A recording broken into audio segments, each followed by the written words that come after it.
কম খরচে বিল্ডিং করতে হলে এইভাবে ভিত ঢালাই করে করুন আপনারা, তাহলে আপনাদের অনেক পয়সা সাশ্রয় হবে।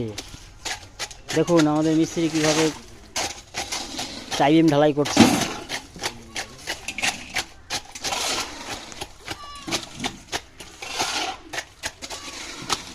কাজটি কেমন হচ্ছে সাবস্ক্রাইব করে জানাবেন।